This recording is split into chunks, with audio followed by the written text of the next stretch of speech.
cuestiones, porque evidentemente pareciera que existiera un sector del país que quisiera que se olvidara lo que pasó, que como si aquí no hubiera pasado nada, mientras que evidentemente hay otro sector que dice, precisamente para buscar una reconciliación, algo que sea realmente justo con las víctimas, incluso justo con los muertos que tuvimos en esta guerra, pues es necesario reconocer y narrar lo que pasó.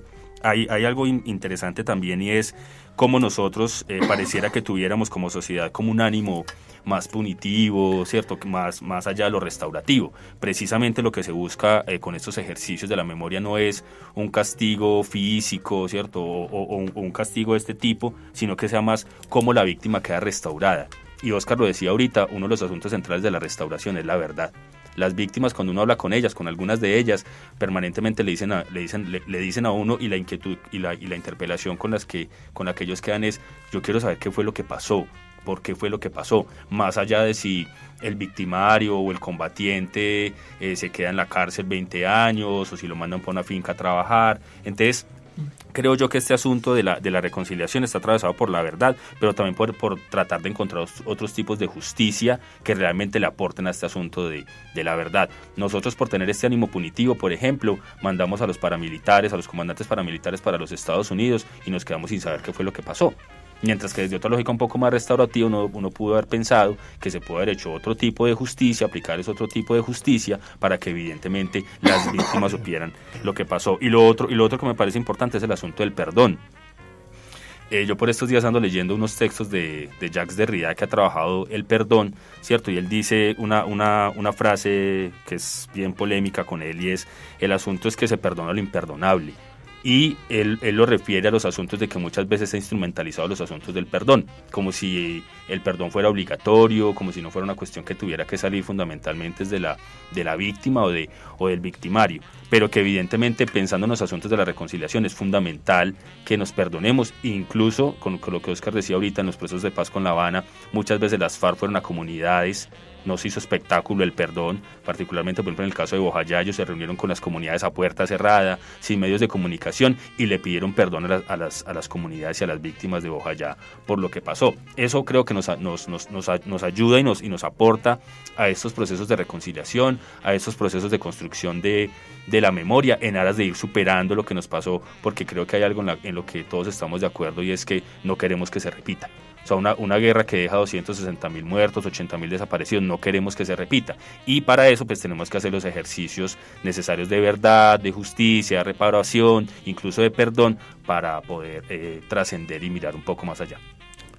Yo quiero proponerles que en ese sentido, y a partir del reconocimiento de lo que viene desarrollando el Núcleo de Estudios en Memoria y Paz, podamos conversar un poco sobre cómo entonces hacer memoria, cuál es esa dinámica de construcción de memoria, entendiendo por supuesto que desde el Núcleo de Estudios en Memoria, Mauricio viene desarrollando un eje muy importante: pedagogía de la memoria.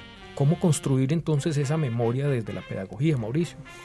Bueno, Didier, yo quisiera marcar esto en un proyecto de investigación que tenemos con el Grupo de Investigación Alfa, que es la educación como acción vinculante en la transformación del conflicto armado y la construcción de paz en Colombia. Fundamentalmente este proyecto de investigación lo hicimos en la vereda del Congal del corregimiento de Florencia, en Samaná, que queda al oriente de Caldas, que fue una comunidad, una población que fue fuertemente golpeada por la guerra. Entonces hay un poco la pregunta que nos hemos hecho alrededor de la pedagogía es: primero, si la educación es el encuentro, el escenario de encuentro, la pedagogía reflexiona sobre ese encuentro, sobre el contexto que se da en ese encuentro. Una pregunta que nos hacemos desde la educación es si evidentemente nosotros estamos poniendo en esos escenarios lo que le pasó a las víctimas. Si la historia que contamos nosotros en las aulas de clases y lo que se trabaja en ciencias sociales, en ética, está atravesado por lo que pasó. Y cuando nos detenemos a mirar un poco eso en términos muy generales, pues evidentemente de esto no se habla. Entonces la cuestión es, si no reflexionamos sobre nuestra historia, si no ponemos esto en los escenarios educativos, pues evidentemente se hace muy complicado incluso superar y generar procesos de de reparación y de memoria distintos. Este asunto de la pedagogía de la memoria, precisamente por lo polémico que es el asunto de poner lo que pasó en la guerra, particularmente por ejemplo en la guerra en Colombia, pues está muy desde el lado de la pedagogía crítica, ¿cierto? Que lo que trata es precisamente ubicar estas experiencias, estos acontecimientos para que no se generen procesos de repetición. Hay como 3 elementos que yo he encontrado en las indagaciones que he venido realizando sobre esto de la pedagogía de la memoria. Uno es que la pedagogía es un asunto político, pero también es un asunto ético, ¿cierto? No es solamente una cuestión escolarizante, no solamente es una cuestión instrumental o tecnicista, sino que fundamentalmente es un asunto político, y cuando es un asunto político está referido a otros, y cuando es un asunto ético es la necesidad que yo tengo, por ejemplo, en la escuela, de movilizarme ante las demandas y las necesidades que el otro me plantea. El otro elemento central que en la revisión que he hecho es el asunto de las subjetividades.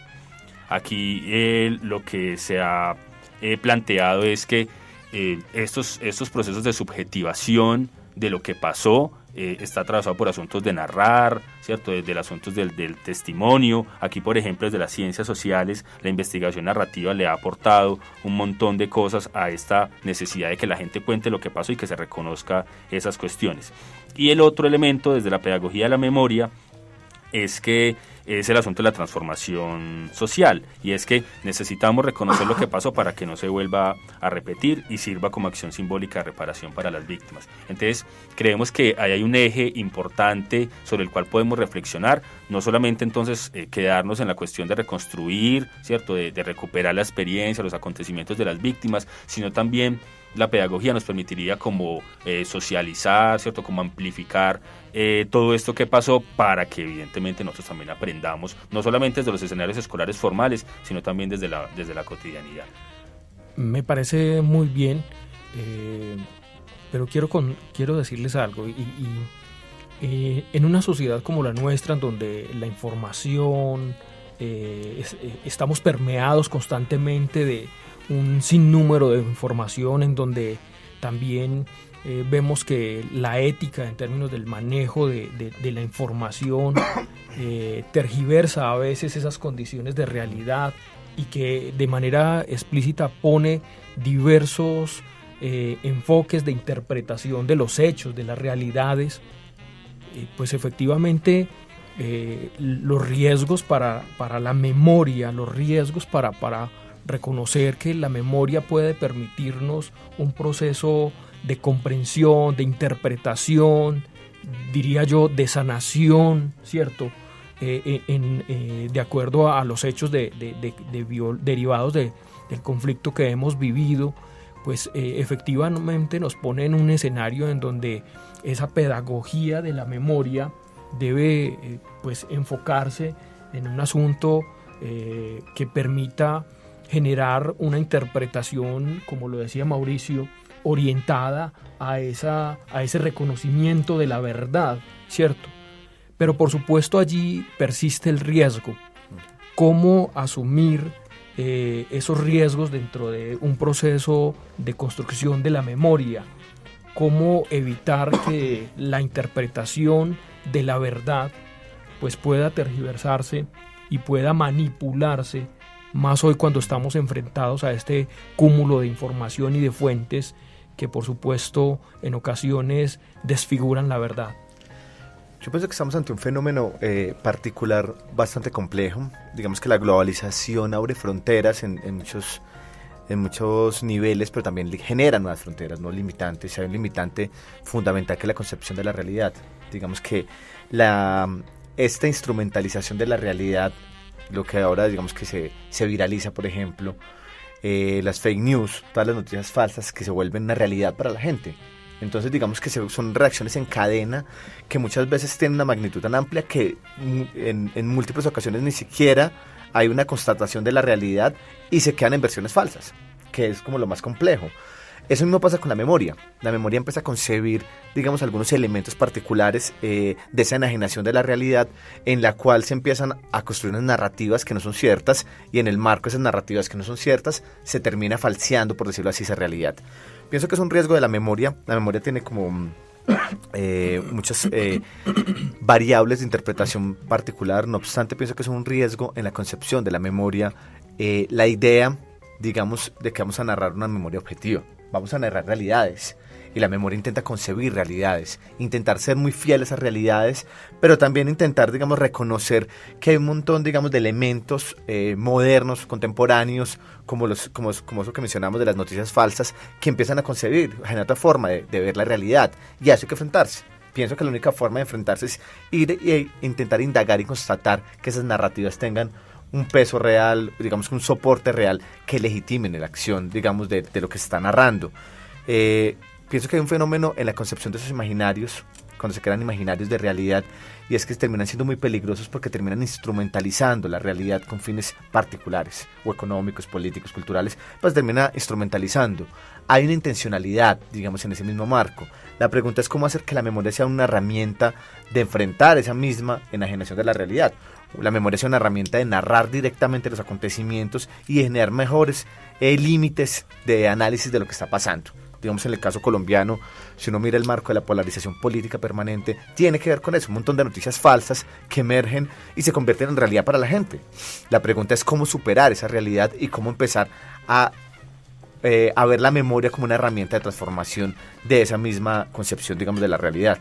Yo aportaría otro elemento ahí, es en algunos estudios sobre la memoria, desde la investigación narrativa, no se pretende interpretar lo que le pasó a la víctima, ¿cierto? Se pretende es contar lo que pasó, y si se quiere, a la hora de hacer análisis de las narrativas, un poco encontrar, ¿cierto?, unos elementos, por ejemplo, alrededor de cómo narran las personas, ¿cierto?, de este asunto de la identidad narrativa, de qué cosas se ponen ahí en términos del tiempo, del espacio. Entonces, creo que algunos de los estudios no están atravesados por interpretar que la interpretación puede correr el riesgo de tomar partido, ¿cierto?, o de instrumentalizar, sino más un asunto como de contar lo que pasó. Y otro elemento que me parece interesante, sobre todo para empezarnos como a acercar a estas cuestiones de lo que realmente pasó. Por fortuna nosotros en Colombia tenemos pues varios artistas, ¿cierto?, personas que se han dedicado un poco como a rastrear lo que pasó y a evidenciar lo que pasó.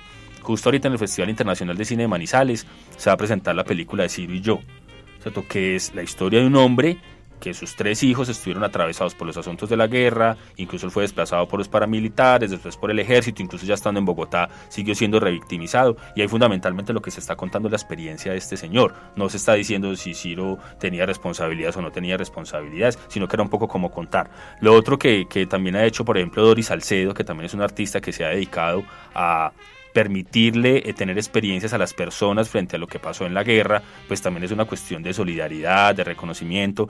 Recuerdo que ella, después del plebiscito del 2 de octubre, llenó la Plaza de Bolívar con una sábana blanca, puso el nombre de algunas víctimas con ceniza, y a las personas que pasaban por ahí les invitaba a tejer el nombre de la víctima como un asunto también como de entretejerse, ¿cierto?, de reconocer que había un nombre y que a esa persona le había pasado algo.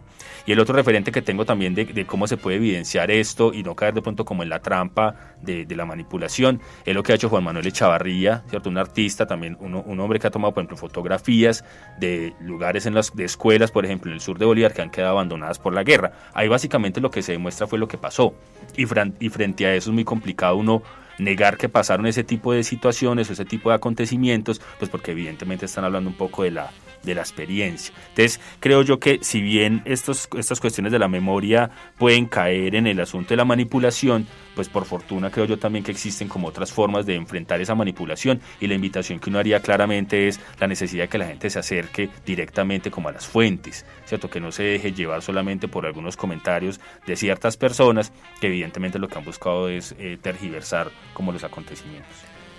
Bueno, ya para ir cerrando, quisiera que conversáramos un poco sobre la proyección en la que el Núcleo de Memoria y Paz de la Universidad Católica de Manizales viene haciendo sus desarrollos. Entiendo que hay una línea de investigación sobre memoria. ¿Cuál es su estado y cuál es su proyección frente a los retos que se han planteado desde el núcleo? Pues hay algo que es importante reconocer, y es que todo este tema de la memoria, todo este tema de los escenarios transicionales y de la paz en la universidad ha tenido una acogida muy grande, incluso por las hermanas también. Entonces eso es necesario plantearlo. Ya en los asuntos como administrativos formales de cómo ir institucionalizando, ¿cierto? De cómo ir ganando un poco como en presencia en los diferentes grupos de investigación, pues particularmente el lunes pasado en el grupo de investigación Antropos se presentó la línea Memoria y Escenarios Transicionales. Esta línea tiene por objetivo construir conocimiento en los campos de la memoria y los escenarios transicionales desde una perspectiva social y humana que articule una visión holística, racional y estructural, teórico-práctica, con un